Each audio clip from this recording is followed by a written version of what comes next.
Olá, meus queridos, sejam muito bem-vindos a mais uma rodada de aulas para o seu concurso do Tribunal de Justiça de Pernambuco. Eu me chamo Reni Oliveira, estarei acompanhando você aí nessa missão e hoje vamos estudar a Resolução 185 do CNJ, que trata também sobre o processo judicial eletrônico. Nós já vimos na aula passada, né? Estudamos juntos a Lei 11.419 de 2006, que tratava sobre a instituição do processo judicial eletrônico para o Poder Judiciário. E agora nós vamos ver mais aprofundadamente esse detalhe. Por quê? Porque essa resolução aqui do CNJ, ela vem disciplinar e estabelecer parâmetros de funcionamento, inclusive lá da nossa lei que nós já vimos, tá? Então aqui a gente vai ter um estudo mais aprofundado, mas vocês vão ver que vai ser tranquilo também. Vamos embora, tá todo mundo pronto, todo mundo preparado? Vamos começar. Esse aqui, gente, é meu Instagram, renioliveira.prof. Se você não me segue lá, vamos interagir também pelas redes sociais, tá? Inclusive, essa é a melhor forma de você interagir comigo no momento, podendo, inclusive, mandar sua mensagem pelo Instagram também. Bora lá? Resolução 185 de 2013 do CNJ. Esta nossa resolução, gente, ela vai instituir o Sistema Processual Eletrônico, o PJE, como sistema de processamento de informações e prática de atos processuais e estabelece os parâmetros para sua implementação e funcionamento. Lembrando que, gente, PJE, né, também conhecido como Processo Judicial Eletrônico, ele é um sistema informatizado que ele é desenvolvido pelo CNJ em parceria com os tribunais brasileiros, tá? E tem o objetivo de quê? De realizar a tramitação eletrônica dos processos judiciais, visando que a substituição dos processos físicos, né? Permitindo assim que os atos processuais eles sejam praticados de forma digital. Dessa forma, otimizando muito mais todo o procedimento judicial, tá bom? Bora lá, nas disposições gerais da nossa resolução, artigo 1º ao artigo 5º. Artigo 1º, a tramitação do processo judicial eletrônico nos órgãos do Poder Judiciário, previstos no artigo 92 da nossa Constituição Federal, realizada por intermédio do sistema Processo Judicial Eletrônico, PJE, é disciplinada pela presente resolução e pelas normas específicas expedidas pelos conselhos e tribunais, desde que elas não conflitem. Resumidamente, aqui a gente fala no nosso artigo 1º, tá? Que o PJE é disciplinado por quem? Por esta resolução, né? Estamos tratando aqui da resolução 185 do CNJ e também por normas específicas que venham a ser disciplinadas pelos conselhos e tribunais. Porém, elas não podem conflitar, tá certo, com a nossa resolução, tá? Conselhos e tribunais poderão estabelecer normas específicas, porém não podem conflitar com esta nossa resolução do CNJ. E aqui já entramos de cara no nosso artigo 1º com o PJE-COR, que é um sistema especializado das corregedorias. Vamos entender melhor como funciona? O artigo 1º-A diz o seguinte: o registro, o controle e a tramitação dos procedimentos das corregedorias dos tribunais, compreendendo-se todos os segmentos de justiça, deverão ser promovidos no sistema PJE, ou seja, as corregedorias também farão parte, né, do sistema de processo eletrônico. Parágrafo único. Cumprirá ao CNJ manter uma versão do PJE exclusiva para uso de quem, gente, das corregedorias e de modo centralizado em um ambiente computacional adequado. Aqui você já entende que existe uma versão exclusiva do PJE para as corregedorias, que é justamente essa daqui, ó, a PJE Cor, tá certo? No artigo 1º-B, temos a seguinte disposição: a gestão do PJE destinada às corregedorias, que é o quê? O PJE-COR, será realizada pela Corregedoria Nacional, a qual expedir os atos normativos que disciplinem os procedimentos compreendidos pelo sistema e critérios para sua implantação, bem como, com o apoio da Secretaria-Geral do CEAJude, ofertará treinamento adequado para a configuração e uso do sistema, tá? Nada mais é do que informar para a gente que a gestão do PJE-COR vai ser realizada por quem? Pela Corregedoria Nacional, tá certo? Bora lá. O artigo 2º diz o seguinte: o PJE compreenderá o controle do sistema judicial nos seguintes aspectos. E aqui eu já ressaltei para vocês, né? Deixei umas palavras que eu posso chamar aqui de palavras-chave, desenhar uma chavezinha aqui para vocês se lembrarem, né, a respeito do controle do sistema judicial, tá? No PJE. O PJE compreenderá o controle do sistema judicial nos seguintes aspectos: controle de tramitação, padronização de todos os dados e informações compreendidas pelo processo judicial, produção, registro e publicidade dos atos processuais e fornecimento de dados essenciais à gestão das informações necessárias aos diversos órgãos de supervisão, controle e uso do sistema judiciário. Então, aqui, gente, vê só. Esse é o tipo de coisa, esse é o tipo de informação que você tem que memorizar, tá? O PJE vai compreender o controle de quê? Né? Do sistema judicial. Mas em que aspectos? No controle, na padronização, na produção, registro e publicidade dos atos processuais e também em relação ao fornecimento de dados. Basicamente é isso, tá certo? Aqui o nosso artigo 3º, ele traz para a gente uma série de nomenclaturas, tá? E é importante que a gente analise com cuidado cada um deles. Um dos erros que vocês cometem quando vocês estão estudando, puxando para cá, estou puxando para lá, legislação específica aí para um concurso, é que vocês ficam lá só naquela letra de lei. Mas é importante vocês tentarem pelo menos entender o que vocês estão lendo, tá certo? Porque realmente aqui a grande probabilidade de uma questão, né, sobre essa resolução é vir sobre a letra de lei. Mas vocês têm que entender todo o processo, inclusive alinhar o conhecimento daqui com o da 11.419 para que fique muito claro na cabeça de vocês e que vocês tenham mais probabilidade de acertar quando for cobrado. Bora lá. Artigo 3º. Para o disposto nessa resolução, considera-se a assinatura digital. A gente já viu bastante, não é, sobre a assinatura digital lá na nossa Lei 11.419.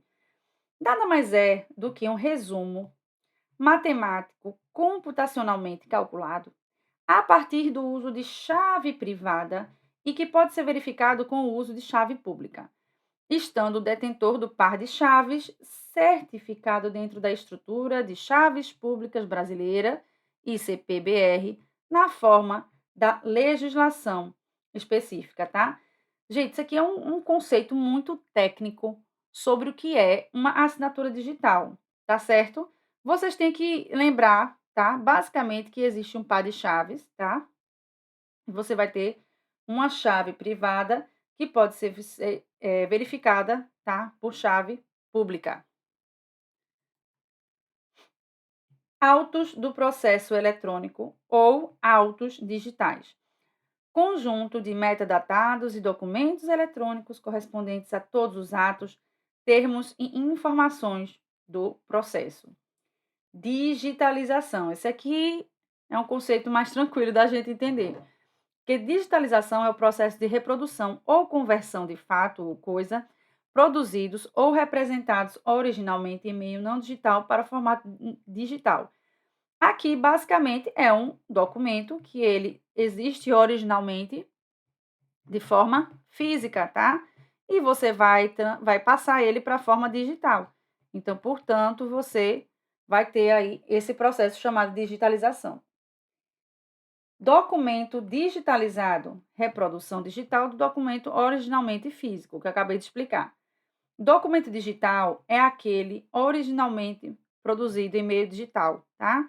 Vocês podem ouvir também essa expressão aqui, documento nato digital. Documento nato digital ou documento digital. É um documento que ele já nasce, ele já é produzido diretamente no meio. original, no meio digital. Meio eletrônico, ambiente de armazenamento ou tráfego de informações digitais. Aqui eu vou destacar que nós vimos na aula passada o quê? Que meio eletrônico vocês vão associar a quê, gente? Vocês vão associar a armazenamento ou tráfego. E quando a gente fala de transmissão, vocês vão associar a palavra aqui, ó, comunicação. Isso já vimos na nossa aula da Lei 11.419. Usuários internos, magistrados e servidores do Poder Judiciário, bem como os outros aqui, se reconhecer acesso às funcionalidades internas do sistema de processamento em meio eletrônico, tais como estagiários e prestadores de serviço. Gente, usuário interno é o pessoal do Poder Judiciário, tá? É o pessoal, magistrados, servidores, estagiários, prestadores de serviço, mas todo mundo que esteja aí na incumbência aí do Poder Judiciário. Já os usuários externos são todos aqueles outros usuários, incluindo quem? Partes, advogados, membros do Ministério Público, defensores públicos, peritos, leiloeiros, todo esse pessoal aí é considerado usuário externo. Artigo 4º. Os atos processuais terão registro, visualização, tramitação e controle exclusivamente em meio que, gente, eletrônico. E eles serão o quê? Assinados digitalmente. A gente já viu isso na aula de 11.419, contendo o quê? Elementos que permitem identificar o usuário responsável pela sua prática. Parágrafo 1º. A reprodução de documentos dos autos digitais deverá conter elementos que permitam verificar sua autenticidade e em endereço eletrônico para esse fim, disponibilizando nos sítios do Conselho Nacional de Justiça e em cada um dos tribunais usuários do sistema PJE, tá? Ou seja, a reprodução, quando você vai reproduzir um documento nos autos digitais, eles devem conter elementos que permitam verificar a sua autenticidade, tá certo? Artigo 4º, parágrafo 3º. Serão admitidas assinaturas digitais de pessoas físicas. Isso aqui é uma informação importante, tá? Quem é que pode assinar? Uma pessoa física, uma pessoa jurídica, tá certo? Realizadas no sistema PJE ou a este destinadas com a utilização de certificado digital A1 e A3 na forma da normatização do ICP Brasil e nos termos dessa resolução. Então, a informação mais importante aqui que a gente tem é o quê? Pessoa física pode assinar digitalmente, tá? Pessoa física e jurídica também, tá? E esses certificados, eles vão ser no modelo quê? A1 e A3. Agora, gente, eu vou entrar dentro de um capítulo chamado Responsabilidade dos Usuários, tá? E o que é que isso fala? Veja, você, quando você está participando de um processo, você tem acesso aí ao processo eletrônico, então você tem algumas responsabilidades que são suas, né? Por exemplo, a gente já entendeu que quando você praticar um ato, você vai assinar esse ato, porque através dessa assinatura é conferido o quê? A autenticidade daquele ato que foi praticado por você. Porém, você como usuário, você também tem outras responsabilidades e atribuições. Vamos dar uma olhada nessas responsabilidades, quais são? Responsabilidade dos usuários. É responsabilidade do usuário, né, oferecer o quê? Exatidão das informações prestadas quando de seu credenciamento, né? Oferecer as informações verdadeiras, né, no momento do seu credenciamento. A guarda, sigilo e utilização de sua assinatura digital, para que ninguém assine no seu nome, não é verdade? E ninguém pratique um ato de forma indevida utilizando o seu nome. Já pensou? Não é oponível, gente, em qualquer hipótese, a alegação de uso indevido. A gente vai ver isso com mais clareza adiante, tá? A guarda, sigilo e utilização de sua senha e de seus dispositivos móveis registrados no PJE. Veja, você tem que guardar bem a sua senha e os seus dispositivos móveis, né, que são registrados aí no PJE para a sua própria segurança. Não é oponível em qualquer hipótese a alegação de uso indevido ou negação da autoria de assinaturas realizadas pelo meio em questão. Já pensou aquele advogado que entra no sistema, peticiona, assina e depois ele diz: "Ó, fui eu não". E aí, gente? E aí? Se acalme que a gente vai ver de cara, né, já é possível a gente entender que não vai ser possível alegar esse uso indevido. Aqui no artigo 4º, parágrafo 1º, inciso 1, tem o seguinte: garantir que os dispositivos móveis registrados no PJE sejam de sua propriedade. Caso ocorra sinistro, perda ou roubo dos dispositivos autorizados, o usuário é o único responsável para tornar inativo o registro deste no PJE. Aqui vocês vão ver, né, adiante vamos ver com mais calma aqui, é necessário que seja feito o cadastro do seu dispositivo, tá? Que vai acessar o PJE. Aqui esse artigo já está dizendo que ocorreu um caso de perda, por exemplo, perdeu, ou foi roubado o laptop que a pessoa tinha o registro. Então, o usuário, ele é o único responsável para tornar inativo esse registro no PJE.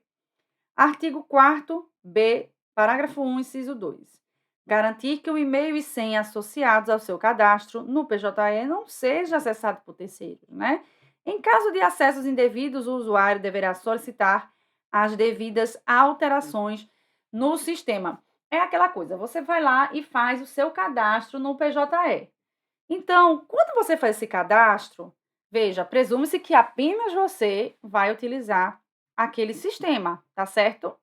Então, por isso que essa própria resolução, ela já diz, olha, toma cuidado aí dos teus equipamentos, da tua assinatura, isso tudo aqui é responsabilidade sua. Você, como usuário, tem responsabilidade sobre isso. E você deve também não emprestar de forma alguma o seu acesso para que terceiros possam ver processos, por exemplo. Tem toda uma questão de responsabilidade envolvida para o usuário. Artigo 4º-A. Assinatura e registro. A assinatura e o registro do ato processual por meio eletrônico poderão ser cindidos, de modo a permitir que a assinatura de documentos digitais utilize padrão de autenticação segura e que o registro do ato processual seja promovido por certificado A1 institucional, observado o padrão ICP-BR. Vê só, gente. Deixa eu só diferenciar para vocês. Aqui a gente tem um tipo de certificado, que é o A1, e tem outro tipo de certificado, que é o A3, certo? O A1 é um certificado institucional, um certificado digital, que ele é armazenado no computador, certo? Armazenado no computador ou no servidor. O A3, ele é geralmente um token ou um cartão. Então, o que é que está dizendo aqui? Que a assinatura pode ser cindida é separada do registro. Ou seja, o serventuário da Justiça, ele poderia, por exemplo, assinar um documento digital, aqui, ó, assinando um documento digital, certo? Com um tipo de autenticação segura. Por exemplo, um login com senha, certo? Ou um token. Só dando exemplo aqui para vocês, tá? E depois o sistema ele vem aqui e registra formalmente esse ato processual, utilizando outro tipo de certificado. E no caso aqui, ó, o certificado que ele está colocando aqui, ó, A1 institucional, ou seja, um certificado digital que seja padrão. Então, basicamente, o que ele quer dizer isso daí é que a lei permite separar a assinatura do documento digital, e do registro do ato processual, tá certo? Desde que ambos sigam padrões seguros e reconhecidos, certo? Deu para entender? No caso aqui, ó, o padrão ICP-BR. O modelo de autenticação segura para assinar assinatura de documentos digitais utilizará padrão de autenticação em 2 fatores. Por meio de quê? Por meio de senha descartável, que é o token, com registro, pareamento prévio do dispositivo móvel do usuário no sistema PJE. Então, aqui, gente, quando vocês lembram aqui de padrão de autenticação em 2 fatores, vocês lembram que até o WhatsApp ele tem um sistema de identificação, de autenticação em 2 fatores. Isso é só realmente para aumentar a segurança, tá certo? Dos dispositivos móveis. Parágrafo 2º. A funcionalidade definida no parágrafo 1º observará o padrão tecnológico fixado em portaria editada pela Gerência Executiva do PJE. Parágrafo 3º. O certificado digital do tipo A1, padrão ICP Brasil, deverá ser emitido em nome do tribunal. Olha aí, o certificado vai ser emitido em nome do tribunal, que será responsável pela sua configuração e habilitação no PJE. E aqui no parágrafo 4º temos a seguinte, discriminação. Vamos ver. O documento digital assinado nos termos deste artigo deverá conter tarja em sua parte final, com a seguinte redação: documento assinado por fulano de tal, que praticou o ato, e certificado digitalmente por instituição certificadora em data de prática do ato. Artigo 4º-C. Em hipótese alguma, a pessoa física responsável pelo certificado A1 da instituição será responsabilizada em qualquer esfera por atos registrados pelo sistema quando a ação correspondente foi promovida por usuário diverso, na forma do artigo 40A, por se tratar de validação do sistema sem qualquer intervenção humana. Bora lá, primeira coisa aqui que eu quero chamar a atenção de vocês, tá? Essa validação do sistema aqui, ela vai ser automática, tá? É uma validação automática. Aí vocês têm que pensar na seguinte situação. Veja, o sistema do tribunal, ele usa, por exemplo, o certificado digital institucional, tá? Para validar e registrar eletronicamente os atos processuais. E esse certificado, ele está vinculado a quem? A uma pessoa física responsável, certo? Por exemplo, vou dar um exemplo aqui. O diretor de TI. Pronto, o diretor de TI aqui do respectivo tribunal. Aí vem o usuário diverso, por exemplo, um servidor, tá? Um servidor público, serventuário da justiça. Pronto. E ele pratica um ato por meio de seu login e sua senha. Ou seja, não faz sentido você responsabilizar a pessoa física que está aqui, ó, a pessoa física que é responsável pela emissão desse certificado institucional, porque não foi ela que praticou o ato. Esse ato, ele foi validado automaticamente pelo sistema, portanto, essa pessoa não pode ser responsabilizada, certo? Vamos seguir adiante. Artigo 4D. Fica autorizada a instituição de funcionalidades no sistema PJE que permitam a realização de rotinas automatizadas, tais como emissão de documentos, publicações e a prática de atos ordinatórios, com registro do ato processual eletrônico, promovido por certificado digital do tipo A1 da própria instituição e dispensa a assinatura de usuário. Ou seja, gente, volta e meia vão acontecer o quê? Rotinas automatizadas, tá certo? Dentro do sistema. Essas rotinas, elas dispensam o quê? A assinatura do usuário. Parágrafo único. O documento registrado na forma do caput desse artigo deve conter informações que disponham sobre o uso da tal prática, né? No caso das rotinas automatizadas. Artigo 4º cumprirá o Comitê Gestor Nacional do PJE deliberar sobre a ampliação da funcionalidade prevista nos artigos 4A, 4B e 4C e disciplinar o modo de sua implementação, tá? Então, isso aí vai ficar a cargo de quem? Do Comitê Gestor Nacional do PJE. Eu volto no próximo bloco para vocês entenderem um pouco sobre os processos, como é feita a distribuição do processo judicial de forma eletrônica. Até o próximo bloco.